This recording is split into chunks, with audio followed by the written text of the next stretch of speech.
Hey guys, it's Gravity Sloth, and you're trapped in my orbit. Welcome back to the finale of Stanley Parable.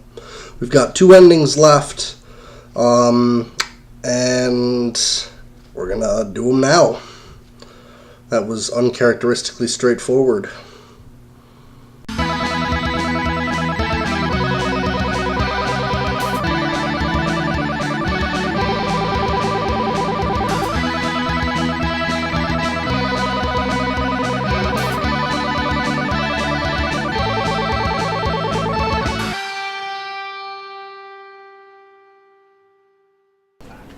Okay, so we've got two endings left, like I mentioned.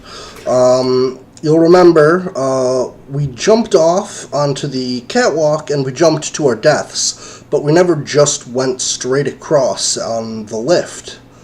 So we're going to do that today. There we go. Yes, I know. Story of a man named Stanley. All of his co-workers were gone. What could it mean? Stanley decided to go to the meeting room. Perhaps he had simply missed a memo. Oh yeah, can't jump. When Stanley came to a set of two open doors, he entered. This was not the correct way to the meeting room. I'm just going to power through to the part Perhaps he wanted to stop that you guys by the haven't employee seen lounge like first, just 100 to admire it. times. Alright, here we are. Stanley was so bad at following directions, it's incredible he wasn't fired years ago. Look, Stanley, I think perhaps we've gotten off on the wrong foot here. I'm not your enemy, really, I'm not.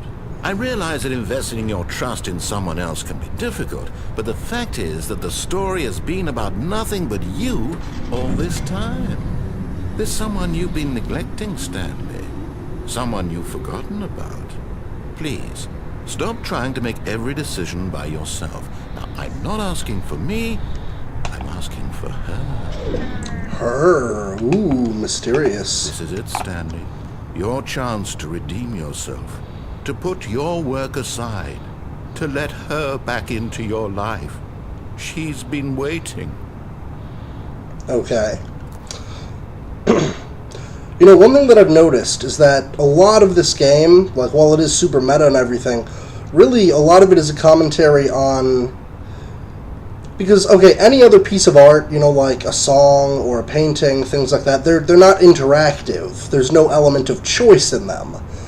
But in video games, there is, which makes kind of an interesting situation where there's a conflict between the creator who wants to show you their artistic vision and the player who wants to play the game. And I don't know, I think it's really clever about how it makes good arguments for both sides. I don't know, it's interesting. It's very interesting philosophically, I think. Alright, so clearly we're supposed to go in here. I don't like how dark this room looks. Oh shit. That's her, Stanley. You need to be the one to do this. To reach out to her. If you can truly place your faith in another, then pick up the phone. Alright, let's pick up the phone.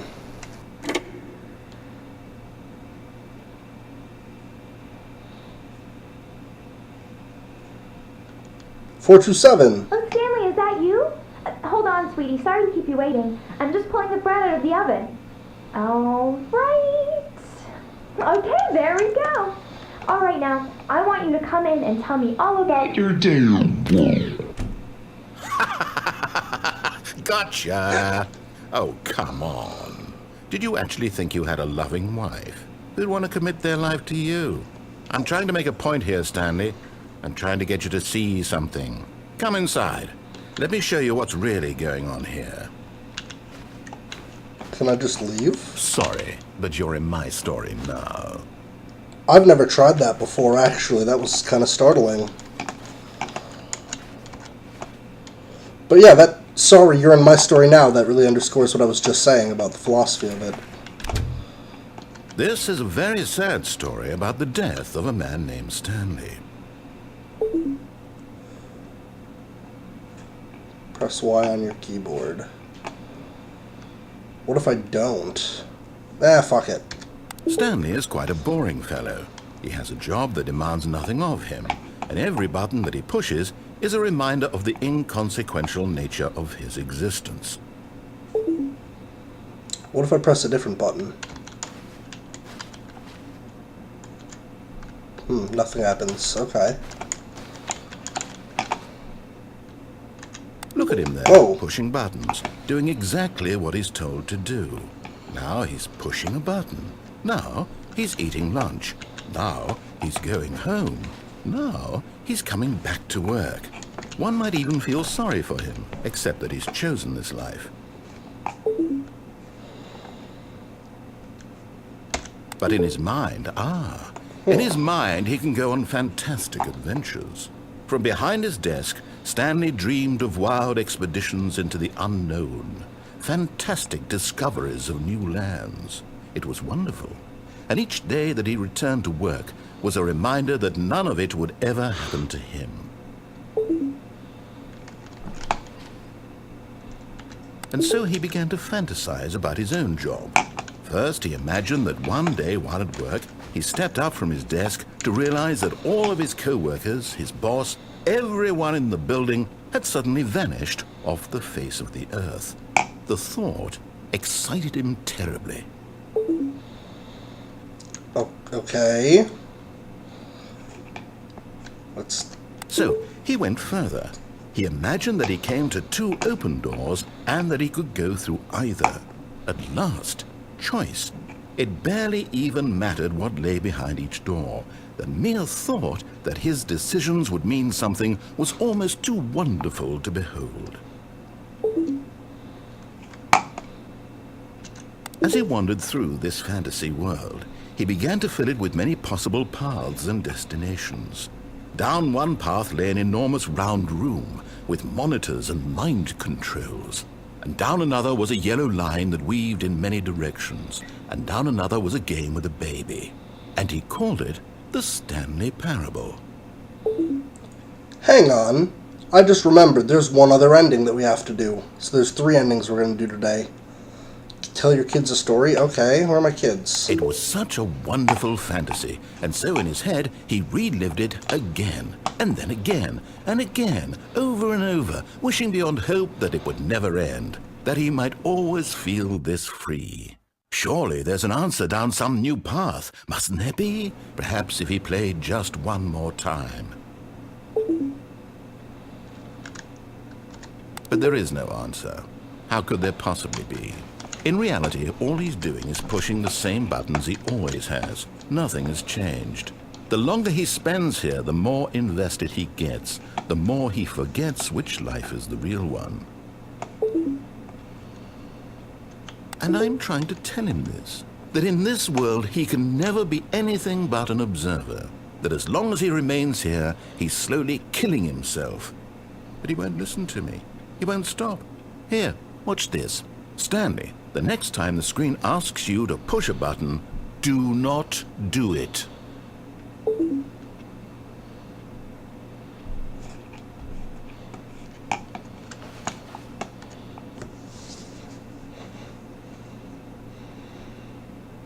I think the point he's trying to make is that the story won't progress. See, this is what I'm talking about. In this particular ending, he's bashing on player agency. He's saying, oh yeah, you have a choice, but you don't really. Yeah, nothing will happen if I don't push 6, so... He's got me. You see? Can he just not hear me? How can I tell him in a way that he'll understand that every second he remains here, he's electing to kill himself? How can I get him to see what I see? How can I make him look at himself? Woo-hoo!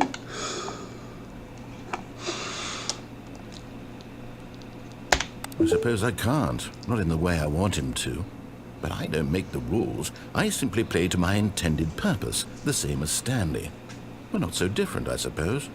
I'll try once more to convey all this to him. I'm compelled to. I must. Perhaps, well, maybe this time he'll see. Maybe this time... And I tried again, and Stanley pushed a button. And I tried again, and Stanley pushed a button. And I... All right. Stanley had never seen the office this brightly lit. Was it a sign of something? He hoped it was. He hoped very much that it was. Subtle variations that'll happen sometimes.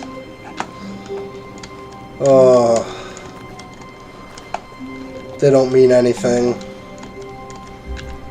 When Stanley came to a set of 2 open doors, he entered the door on his left. So I'm not sure which ending I'm going to show you guys first. There's, like I said, there's 2 more. One of them is super meta, so much so that I kind of wanted it to be the last one, but the other one I feel like is the proper actual ending of the game. So I'm going to start by showing you the really, really meta one, which requires that we follow his instructions up until, you guys remember, it's mind control facility and then escape. We never ran down the escape route. Yet there was not a single person here either. Feeling a wave of disbelief, Stanley decided to go up to his boss's office. Hoping, coming to a staircase, Stanley walked upstairs to his boss's office. All right.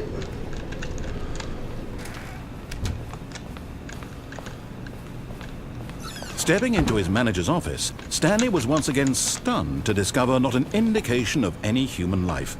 Shocked, unraveled, Stanley wondered in disbelief who orchestrated this. What dark secret was being held from him? What he could not have known was that the keypad behind the boss's desk guarded the terrible truth that his boss had been keeping from him. And so the boss had assigned it an extra secret PIN number. Oops. 2845. But of course, Stanley couldn't possibly have known this. Yet incredibly, by simply pushing random buttons on the keypad, Stanley happened to input the correct code by sheer luck. Very lucky, Stanley. He stepped into the newly opened passageway.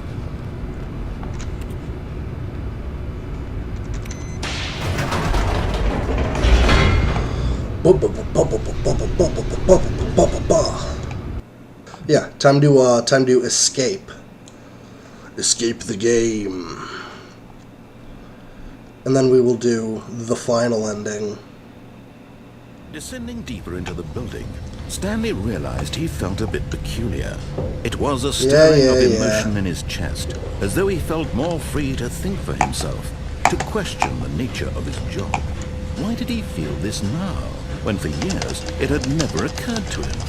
This question would not go unanswered for long.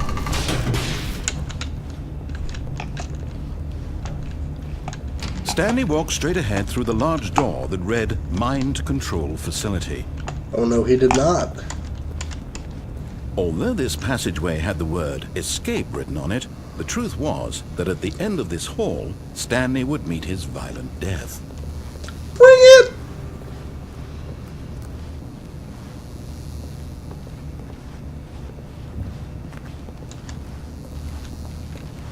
The door behind him was not shut. Stanley still had every opportunity to turn around and get back on track.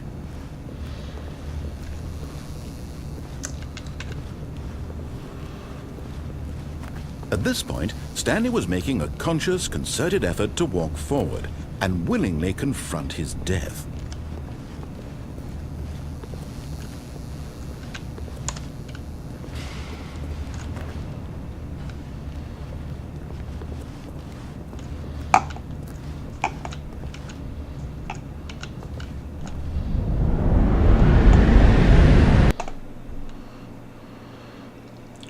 Did we do it?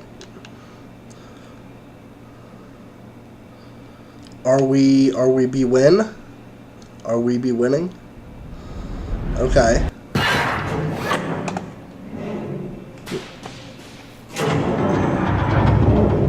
As the machine whirred into motion and Stanley was inched closer and closer to his demise, he reflected that his life had been of no consequence whatsoever.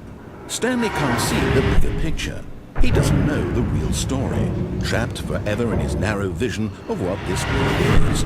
Perhaps his death was of no great loss, like plucking the eyeballs from a blind man. And so he resigned and willingly accepted this violent end to his brief and shallow life.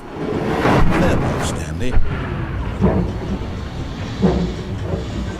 Oh. "Farewell, Stanley," cried the narrator, as Stanley was led helplessly into the enormous metal jaws. In a single visceral instant, Stanley was obliterated, as the machine crushed every bone in his body, killing him instantly.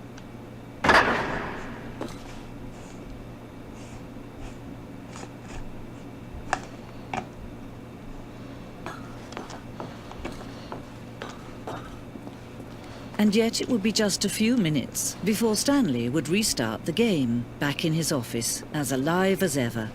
What exactly did the narrator think he was going to accomplish?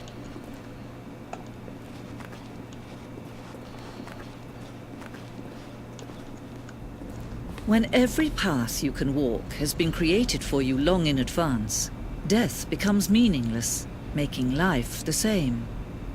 Do you see now? Do you see that Stanley was already dead from the moment he hit start? Ooh. Spoopy.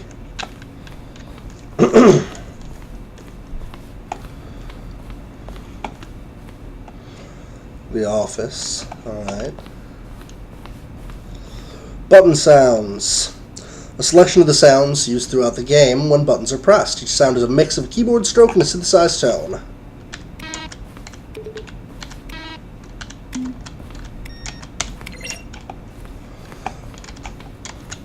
Credits, alright. Office computers. Got here filing cabinets. The pacing of this opening section was important to get right. The corridor has been moved and altered to make sure the player reaches the two doors in a good time. Office layout.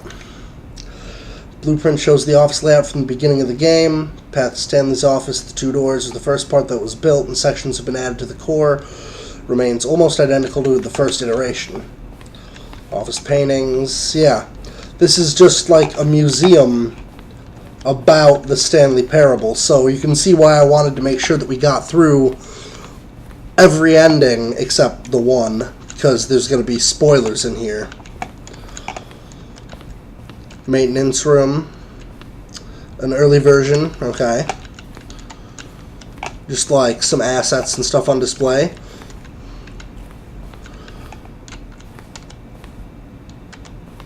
These were the ads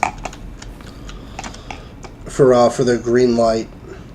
There was just these weird cryptic photos, but the community approved it, which awesome. Early version of the lounge. The apartment timer. In a previous version of the choice leading to the apartment ending, which we just did, a timer would give you 15 seconds to pick up the phone. Not picking up the phone would lead to a different ending. The cargo lift. Second version is functionally the same, but they wanted it to look more like a place that cargo was actually stored. Yeah, that looks like some Portal shit. I'm glad they spruced it up a bit. It was always intended to offer the choice of staying on or jumping to a different path, but then they also added falling to your death.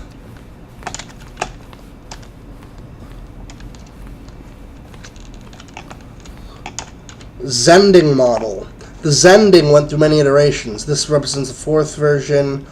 We thought it was complete, but abandoned it and changed it before launch. Depicts an early version of the ending known as the Zending, which was cut and merged with another part of the game. Okay, I don't... Zending levers? What? Pull lever and the narrator would describe what color level... What? Okay, that's crazy.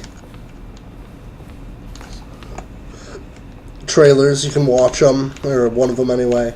We're not gonna do that right now, but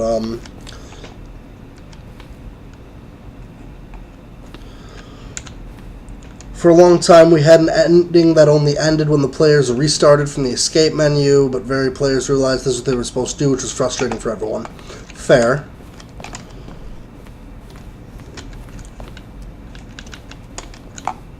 Meeting room. Maintenance layout. Interesting. There's one specific thing that I thought was really interesting that I wanna try to find in the museum. It's probably across the hall here. Or up there.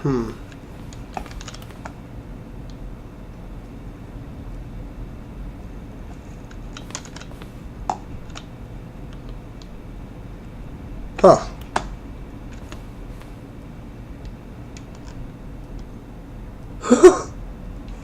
Crazy. Alright.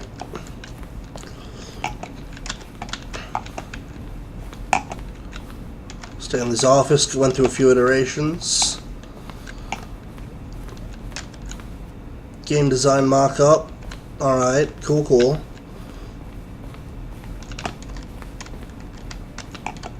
Freedom ending, which was, I think, the first one we did. Or no, second one.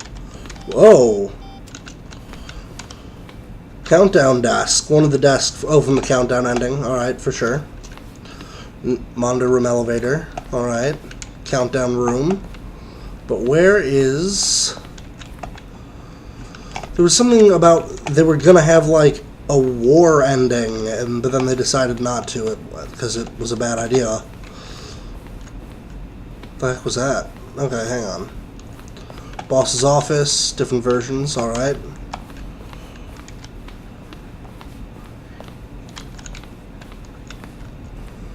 An early version of the underground part, fair. Narration outtakes.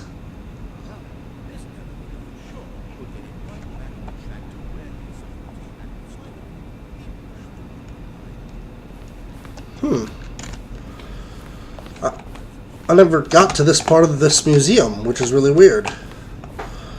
Okay. Office clock. Sure.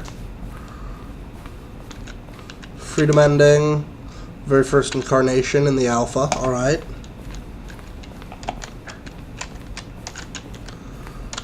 Exit. I don't want to take the exit just yet. There's one more thing I'm trying to find and show you guys, and then we can biggity bounce.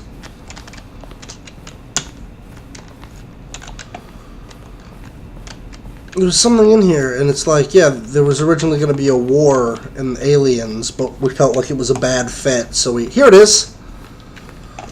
Warzone. Early in development, we designed an ending where Stanley would end up on a battlefield fighting aliens. The action game would become sentient and would wage war against the narrator. We realized shortly after starting to build it that it was far too jokey and on the nose for the tone of the game. Plus, some people interpreted it as making fun of people who like shooters, which was not our intention. Fair. But yeah, how weird would that have been? Right? Anyways, now we'll head to the exit, and then we will do the last ending.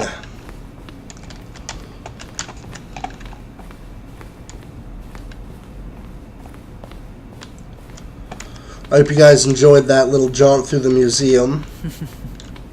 Oh, look at these two. How they wish to destroy one another. How they wish to control one another. How they both wish to be free.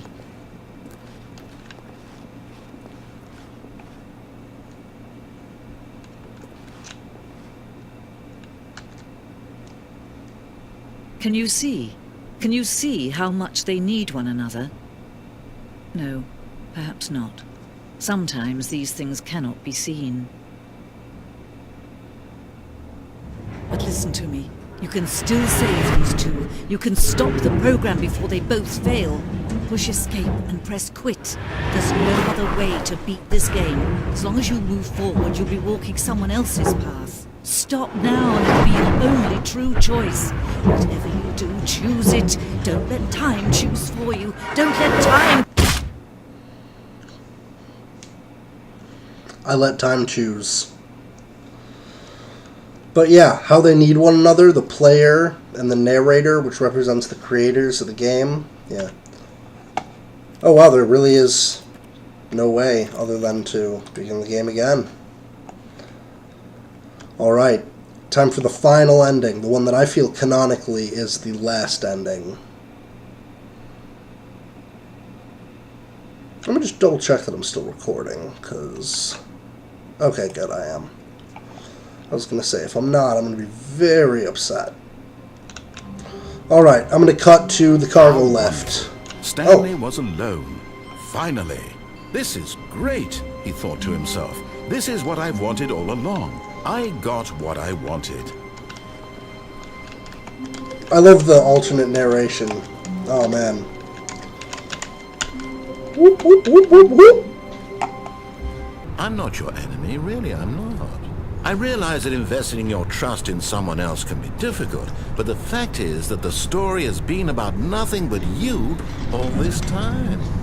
There's someone you've been neglecting, Stanley. Who's that? Someone you've forgotten about. Is it my fake wife? Stop trying to make every decision by yourself. Now, I'm not asking for me, I'm asking for her. Nope. This is it, Stanley. Your chance to redeem yourself. To put your work aside. To let her back into your life. She's been waiting. That's her, Stanley. You need to be the one to do this. To reach out to her. If you can truly place your faith in another, then pick up the phone. And if I can't? As Stanley picked up the phone, a white light engulfed him, filling him not just with radiance, but with hope. Hope for a life reunited one... Wait. Oh, goodness. Stanley, did you just unplug the phone? No, that wasn't supposed to be a choice. How did you do that? You actually chose incorrectly? I didn't even know that was possible. Let me double check.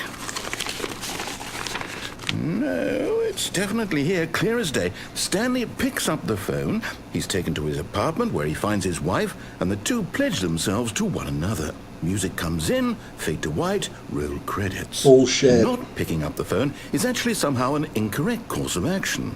How is that even possible? None of these decisions were supposed to mean anything. I don't understand. How on earth are you making meaningful choices? What did you... Wait a second. Did I just see... No, that's not possible. I can't believe it. How had I not noticed it sooner? You're not Stanley. You're a real person. I can't believe I was so mistaken. This is why you've been able to make correct and incorrect choices. And to think I've been letting you run around in this game for so long. If you'd made any more wrong choices, you might have negated it entirely. It's as though you completely ignored even the most basic safety protocol for real-world decision-making. Or did you not grasp the severity of the situation? Well, I won't have that kind of risk on my watch. I'm going to stop the game for a moment so we can educate you properly on safe decision-making in the real world. Please observe this helpful instructional video. Choice. It's the best part of being a real person. But if used incorrectly, can also be the most dangerous. For example, in this scenario, a hypothetical real person named Stephen has a choice. He could spend years helping improve the quality of life for citizens of impoverished third world nations. Or he could systematically set fire to every orphan living in a 30-kilometer radius of his house. Which choice would you make? Remember that unlike here, the real world makes sense, and at no time should you make a choice that does not conform to rational logic. If you find yourself speaking with a person who does not make sense, in all likelihood, that person is not real. Allow the person to finish their thought, then provide an excuse why you cannot continue talking. Turn to a partner and practice saying, "My goodness, is it 4:30? I'm supposed to be having a back sack and crack." My goodness, is it 4:30 already? I'm supposed to be having a back sack and crack. Excellent. Making choices on a regular basis is the best part to a healthy decision-making process. Most medical professionals recommend making at least 8 choices per day. Do you make more than 8? Less? And finally, if you begin to wonder if your choices are actually meaningful and whether you'll ever make a significant contribution to the world, just remember that in the vast infiniteness of space, your thoughts and problems are materially insignificant, and the feeling should subside. At this time, your instructor will guide you in an exercise to test and reinforce the material covered in this video. Okay. Welcome back. You may have noticed that this room has begun to deteriorate as a result of narrative contradiction. But not to worry. Now that you're properly informed on good decision-making, we're going to revisit a choice you made just a few minutes ago and see what the correct thing to do would have been. This way, please.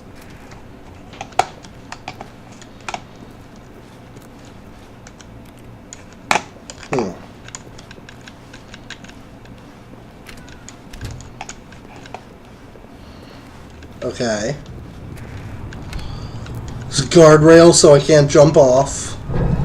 Now that we know your choices are meaningful, we can't have you jumping off the platform and dying. Imagine the main character dying senselessly halfway through the story. That story would make no sense at all. We just need to get you home as soon as possible before the narrative contradiction gets any worse. Unfortunately, it seems this place is not well equipped to deal with reality.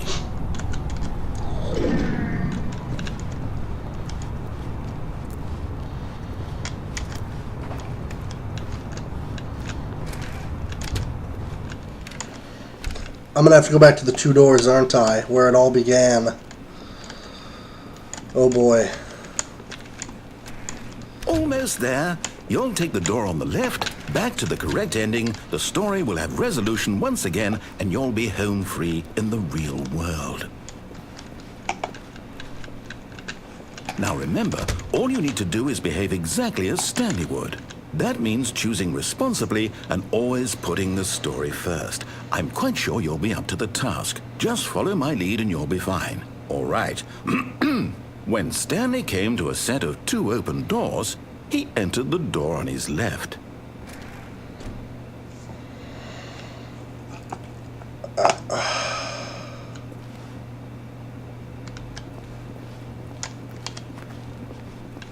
No! Why did you do that? Quickly, hurry back in the other direction. Perhaps we're not too late.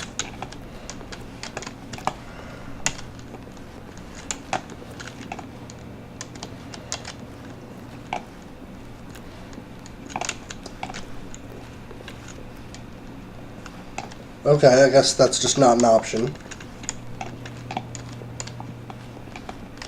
I've been shoehorned. Railroaded, I say. Oh. Oh, it's ruined. I can't believe, after everything we talked about, that my story, you've destroyed my work. Why? For what? What did you get out of that? What did you think was so special about seeing the game undone, left here like so much garbage? It's worthless now. And what am I supposed to do? Even if there were a way to continue, would it be worth it? To know that my story is now incorrect? How can I go back to that? I can't erase that knowledge. I'll have to live with it forever, reliving its impossibility forever. I couldn't live that way.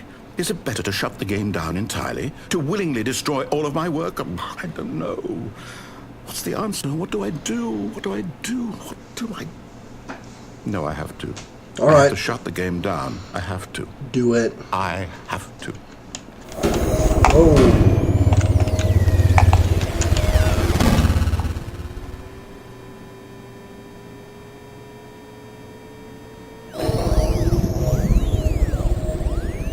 Oh, shit. Oh, I'm here. I'm still here. Here in this pile of rubbish. With you. You. Who thought you were so clever. Now look where we are. My entire game is destroyed. It was the only thing in the world that was mine, and you've run it into the ground. What, did you think that would be funny? You just had to see? Didn't I impress upon you how important it was to be like Stanley? He actually knows how to do what I tell him to. He understands that if I say to do something, there's a damn good reason for it. That thought hadn't even occurred to you, had it? That there's a world outside of you? You're a child. Oh, my story. If you'd just gone through the door on the left, you would have seen it. There was a whole underground facility. You would have destroyed it and been victorious. It would have been so perfect. I worked so hard on it. I tried so hard. Behave exactly as Stanley would. That means choosing responsibly and always putting the story first. I'm quite sure you'll be up to the task. Just follow my lead and you'll be fine. All right. When Stanley came to a set of 2 open doors, he entered the door on his left.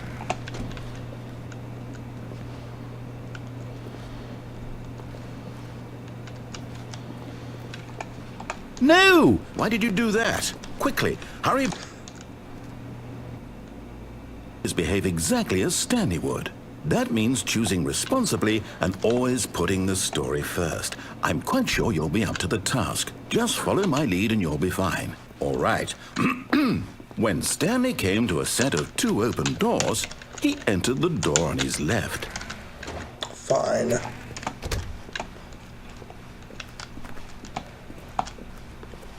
Wait, did I fuck it up? Yet there was not a single person here either. Feeling a wave of disbelief, Stanley decided to go up to his boss's office, hoping he might find an answer. Coming to a staircase, Stanley walked upstairs to his boss's office. Can't go down, okay. What the hell?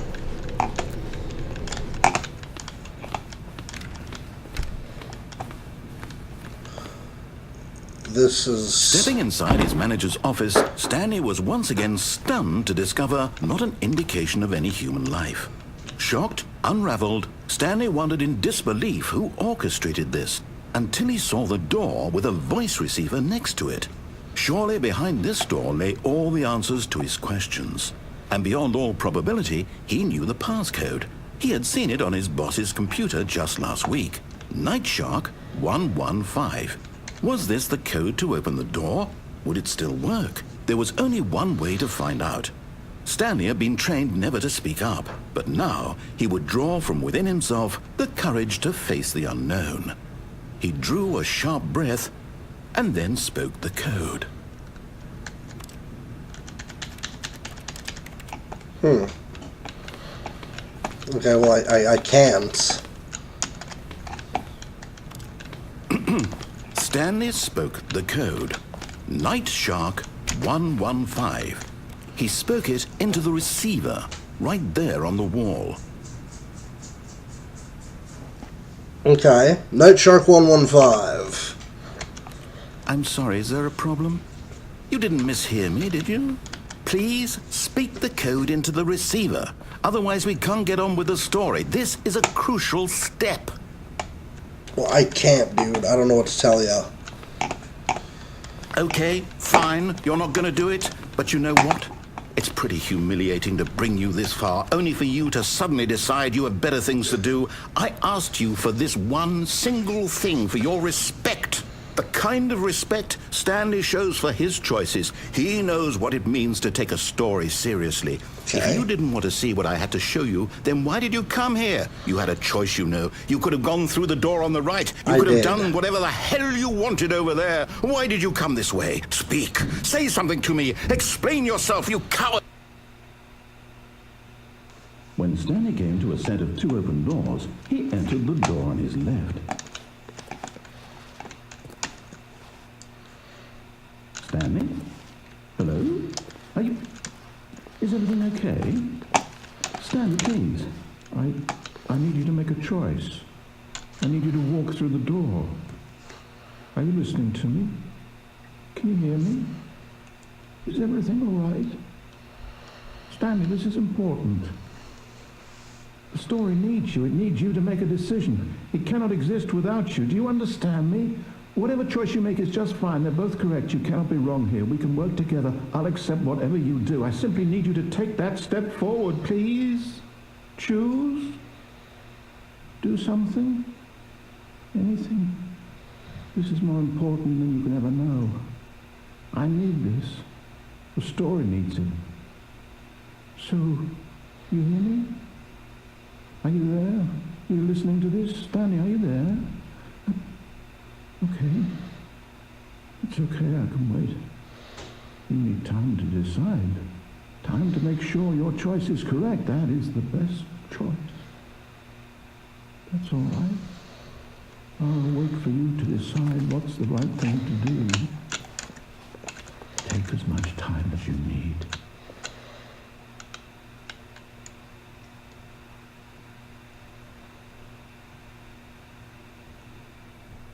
And that's the Stanley Parable.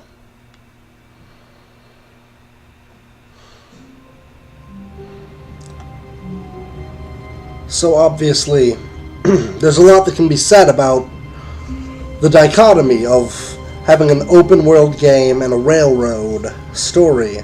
You know, it's frustrating to the creator to have people, you know, messing up your game, but on the other hand, without players to make those choices, what is your game worth? You know, so I think it's just tremendously interesting.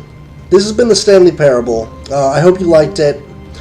Go ahead and give it a thumbs up, leave a comment below, or if you want to get notifications about all my sweet, juicy videos, go ahead and click that subscribe button to get trapped in the orbit today. This has been Gravity Sloth with the Stanley Parable, and I will actually be uploading another video today or maybe tomorrow. Bastion, we're getting back into Bastion. Be sure to check that out, and as always, have a nice day, and be sure to keep it groovy.